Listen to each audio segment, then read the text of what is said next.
between our fingers, get a glass of water, and we chuck our heads back and try and swallow it. You know what happens with your throat when you chuck your head back?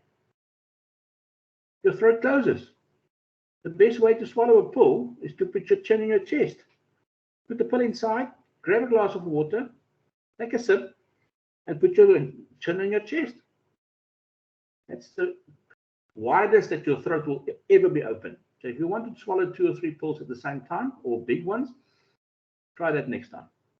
Okay, anybody? Any questions when about question 2 that required you to list at least 4 features and indicate which benefits customers would receive from those particular features of the product that you have selected. Anybody?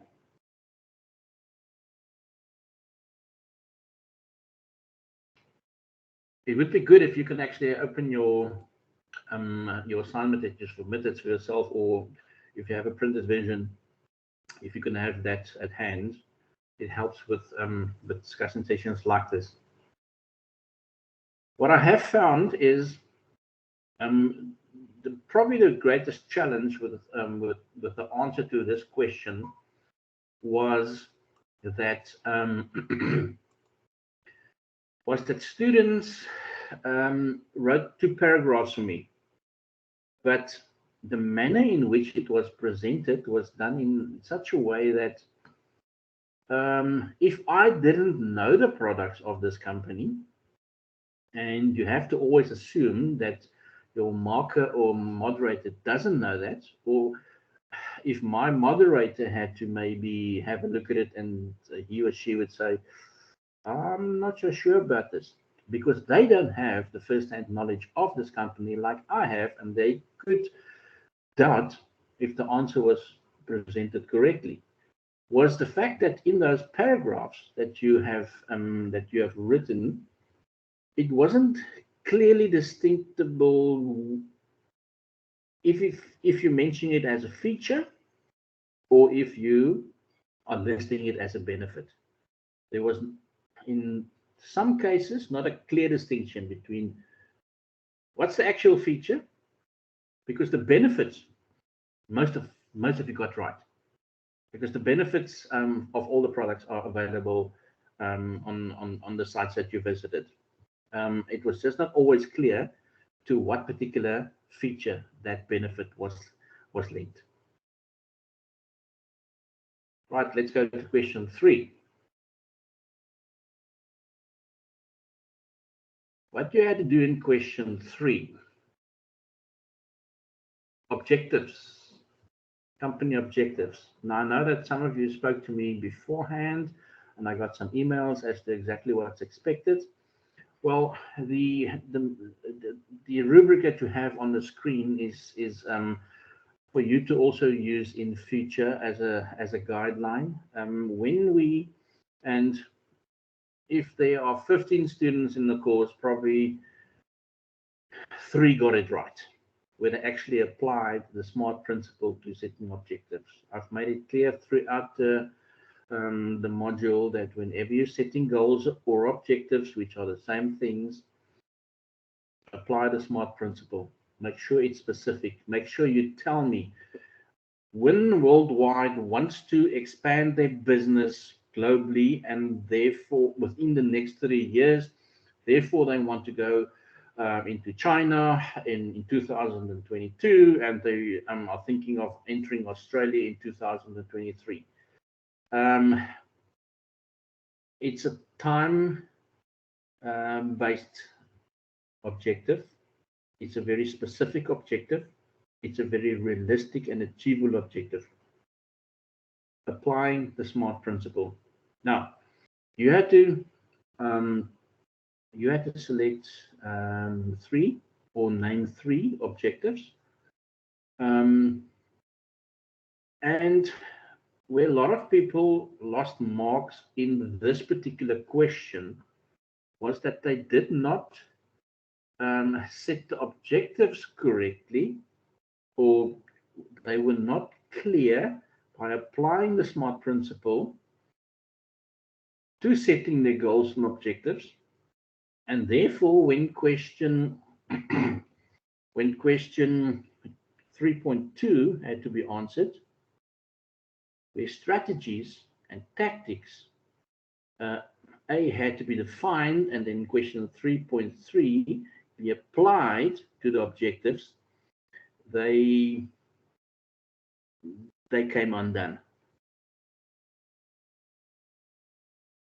Give me any of the students who are currently online, any of the 6 students who's currently in the session. Give me one of the objectives that you have set, or if you don't, just give me an objective that this particular business might have. Or for that sake, you don't actually even have to apply to this particular business. It could be any business. Give me a goal or objective, just one, that a business can have, and in the process, apply the SMART principle, and then we're going to use that particular objective that you have shared with me now to design a strategy and to achieve that objective. Anybody? Floor's open. You're writing the test or exam, not me. So I'm just coordinating the feedback and the discussion and revision.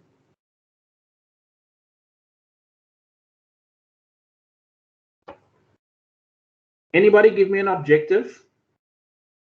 Realistic, achievable, time-bound, specific objective. Any business, it doesn't have to be the business in the case study. Any business, give me an objective.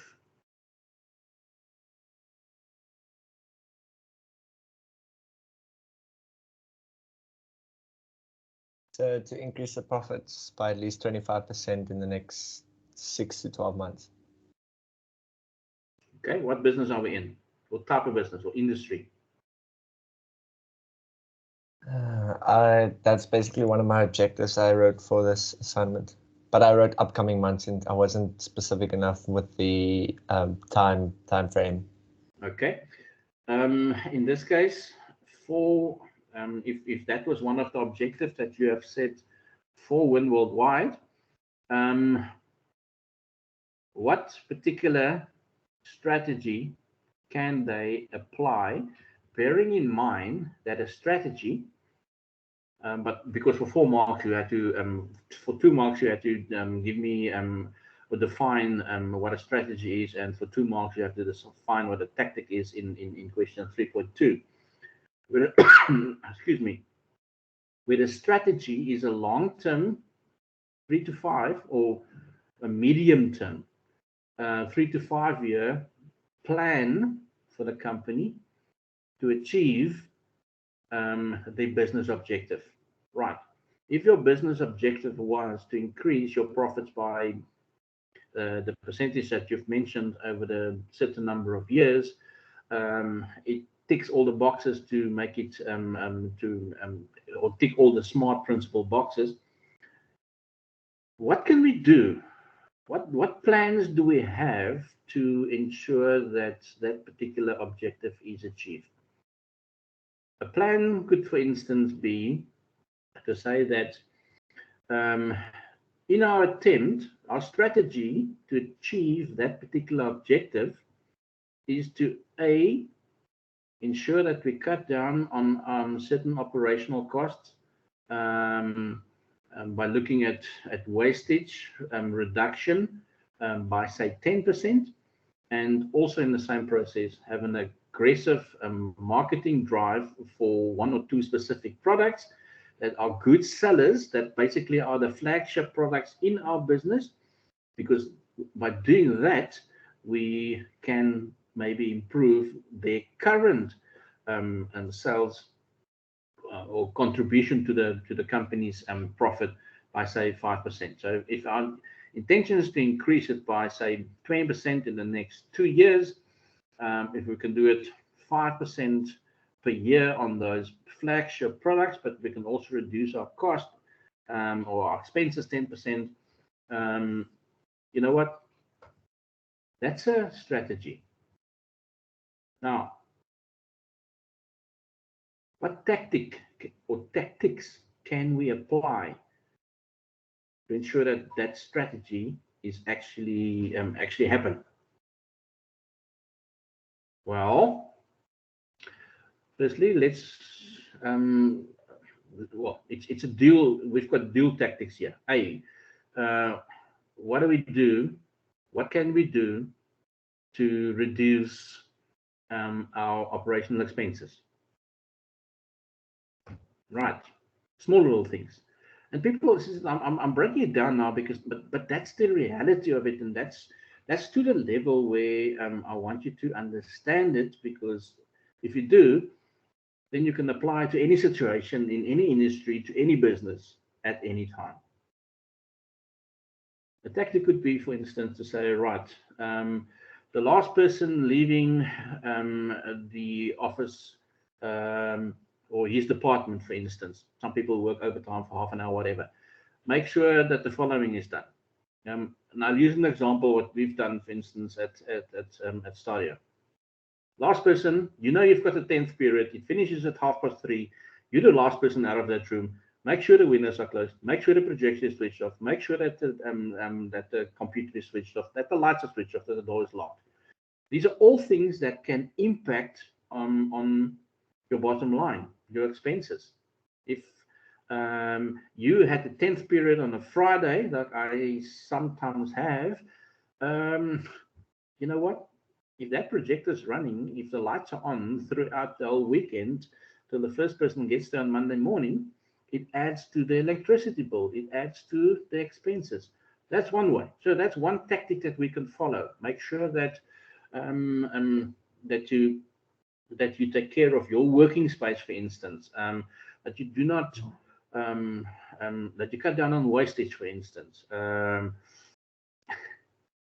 What do we do? What tactic do we employ to ensure that we increase our sales of our two flagship products? Maybe we run a promotional or have a promotional campaign. Maybe we have a specific drive where we target a particular area or particular popular areas. Maybe a Vision Active, your flagship Vision Active clubs, for instance.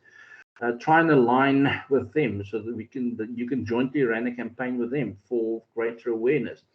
Maybe get involved, excuse me, in sponsoring a particular endurance event. If Sure to Endure is one of the products, and that will help the customers to improve their recovery and also their performance, and it's legal because it's on the Olympic Committee's approved list of products. As a matter of fact, Win Worldwide products, that specific product that I've just mentioned, Sure to Endure, as well as the Winergy, approved by the Olympic Committee. And actually, Win was one of the Netherlands Olympic team sponsors in, I think, the Rio Games in 2016, for instance.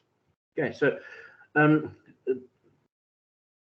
when you have set specific objectives, make sure that the strategy, in other words, the plans on how to do that, is broken down. And then what are you going to do on a daily basis? What are we going to do this week to ensure that we achieve what we've set out in the plans of our strategy? That's how your mark allocation is completed. And a lot of people lost marks in question 3.3. Let me get to question 3.3. You had to take those three objectives that you have identified in 3.1. And for each of those three, you had to write a strategy. And for each of those three, you had to write tactics. Very often, I would say the majority of cases, students answer this question by just providing me one strategy and one tactic for each of the three objectives. If you have one strategy you get 2 marks. If you have 1 tactic, you have 2 marks. The maximum, if you do that, is what?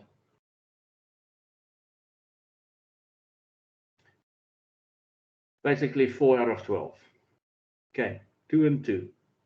And that's where a lot of people lost marks in that particular question, because they only offered 1 strategy and 1 tactic for each of the objectives.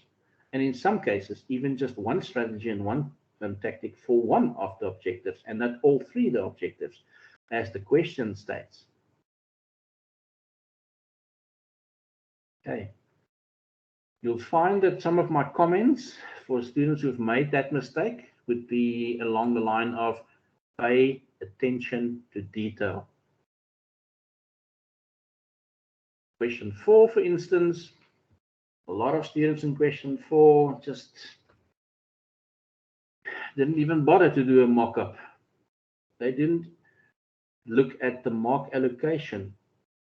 The mark allocation clearly says 3 pool strategy or techniques. 3. Each of those 3 you'll have to explain. What is a voucher? Explain to me how is a voucher a pool technique? And then obviously you will apply that to the product that you have chosen as well in question 2. So marks were lost in question 4 by many students who firstly didn't select 3, maybe only 2, in some cases only 1. You'll find these that I've got on the screen: price reductions, vouchers, coupons, gifts, competitions, lotteries, cash bonuses, on page 131, top left corner, page 131 to 133. Right at the bottom, I think, of page 131, and the page over 132 is on your left side of the page at the top. And then they explain some of it on page 132 and 133.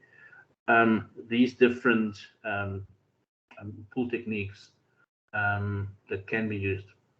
Promotion pool techniques, consumer promotions pool techniques.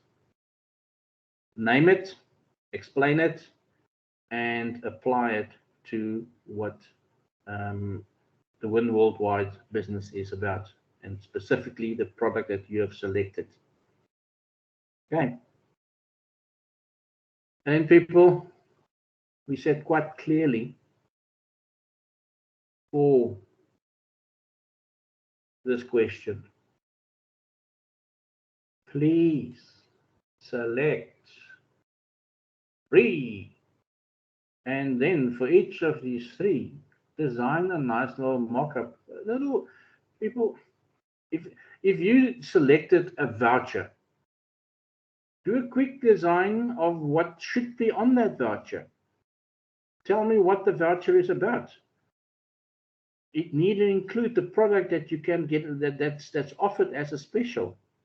25% discount on your next purchase of omega-3 or Winergy or Sure to Endure or Bioline or whatever product you've selected. And then also, until what time is it valid?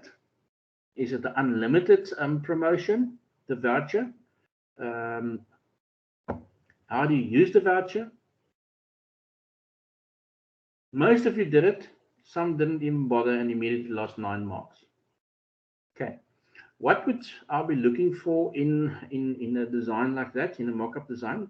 Because this is not an arts and design course, I'm not very strict in that regard, but it is important to me that the information covers everything that I've just said.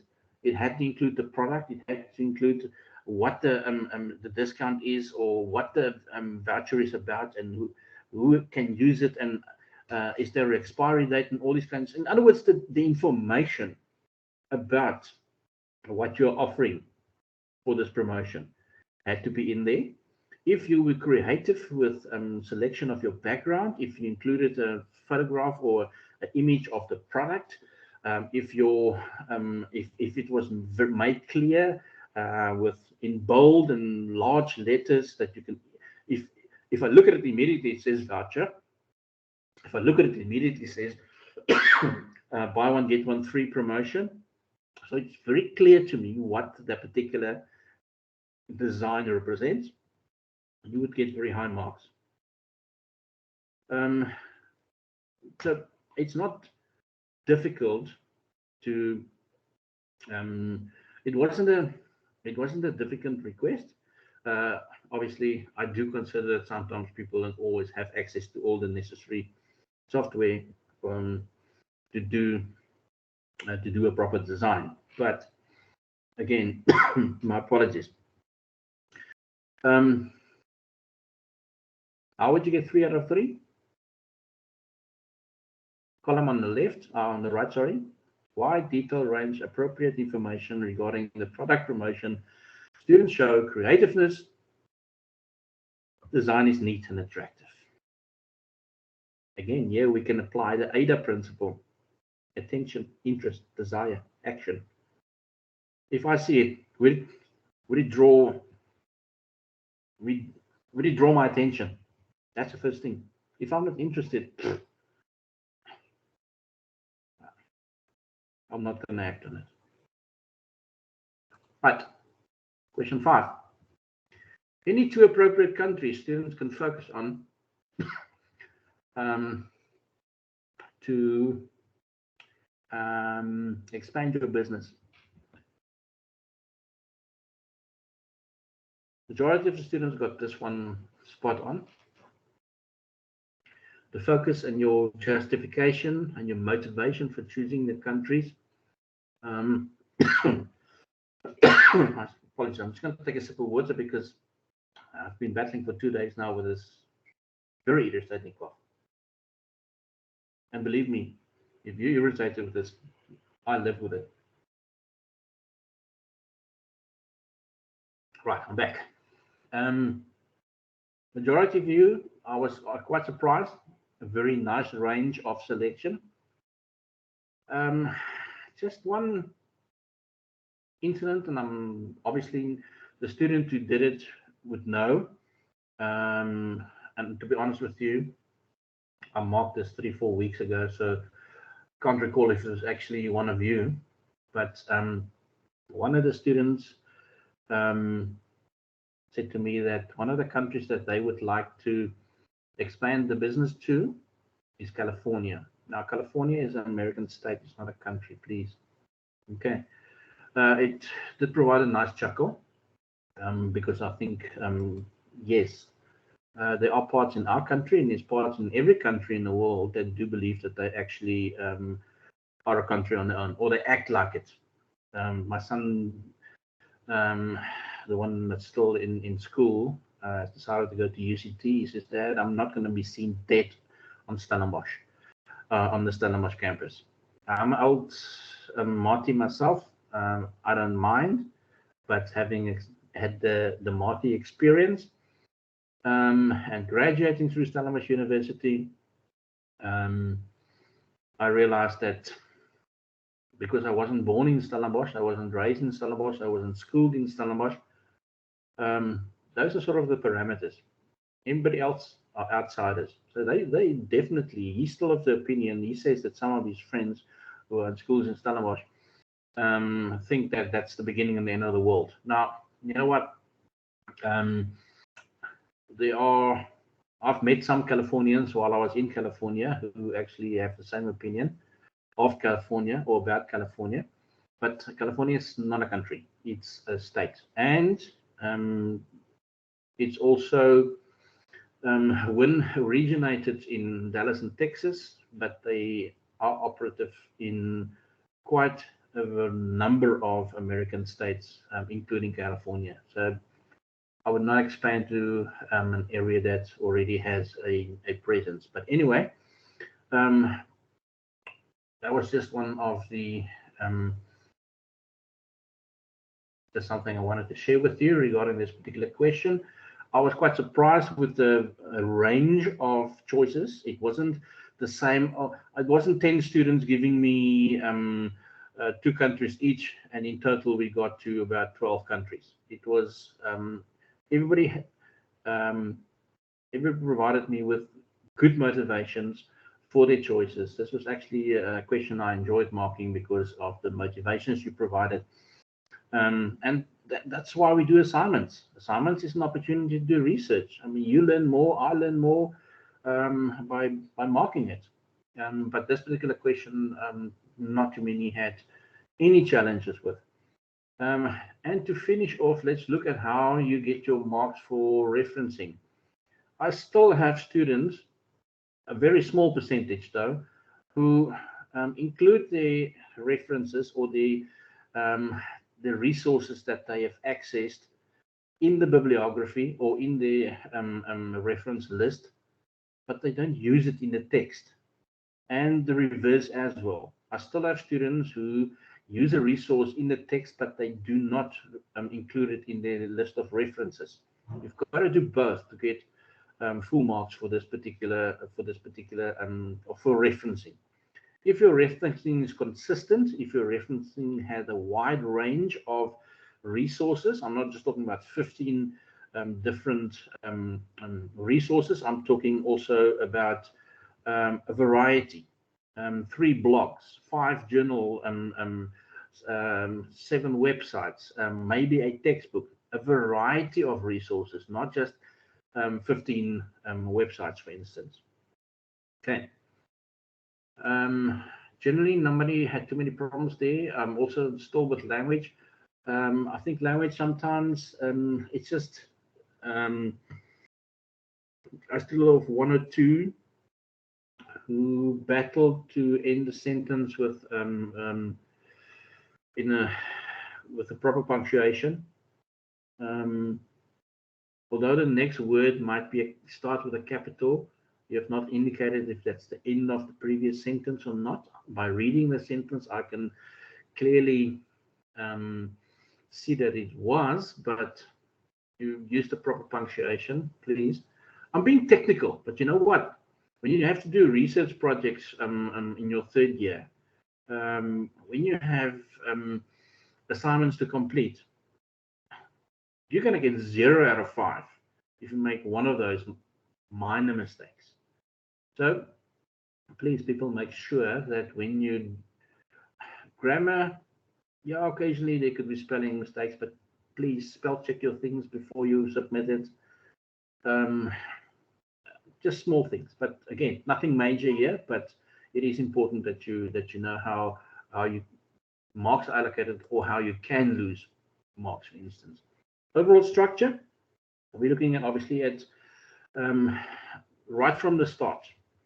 And I did say beforehand, and nobody lost any marks as a result of that. There's no official template to use for assignments for Stadio. Okay, they are in the process of standardizing everything, but it's not the case.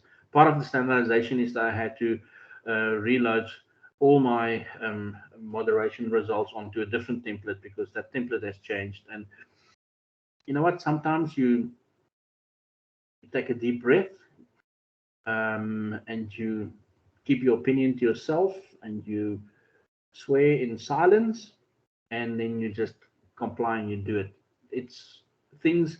The one thing about change is that it will happen continuously, and we have to just embrace it. Sometimes the timing of the change is not always that great. However, having said that, overall structure, start with, if you have not used a template or previous templates or previous images that you had, at least name, student number, what the module is that you are submitting this assignment for, what the topic of the assignment is. Okay, that would suffice. Table of contents. Table of contents, a proper table of contents, in my opinion, says that it is a table of contents. It ensures that the question numbers and the page numbers are actually aligned. Don't just say question 1, page 7. Question 1, select a marketing orientation that this company, or suggest a marketing orientation that this company uses. Page 1. Question 2. Select the product from their product range and indicate or select 4 features of that product and indicate what the benefits are that the customers will get from it. You can have a small, you can have a summarized version of that, but not just question 1, page 5, question 2, page 7. That it is a table of contents, but you will lose marks from a technical point of view for aspects like that. And some people say, you know what, it's trivial. It's only trivial if you get 88 out of 100 for your assignment. When you're on 48 or 47 or 49, it's not trivial. Then 1 mark makes a big difference. Proper naming of proper numbering of questions is the question that you have when you get to the text, the body of the assignment. Is the question name and question number the same as you have in your assignment, and is it the same that you have in your table of contents? Paragraphs between questions clearly indicate where 1 question finishes and 1 stops. If you know you're not going to finish it on the 1 page, just go to another page. And then obviously finishing off with a proper reference list or bibliography. These are the kind of things in general. And if I read through it, because when I mark an assignment, I read through the entire assignment just to get an idea of how easy to read the flow of the document is, and then I go question by question. Because if I struggle to read the response from the student, then I'm going to struggle to find marks. I'm going to struggle to find all the required information in the text to allocate the marks that I should and that you want. Anybody, any questions? We've gone beyond the time, but we'll take a break and then we'll resume. Any questions, anybody at this stage?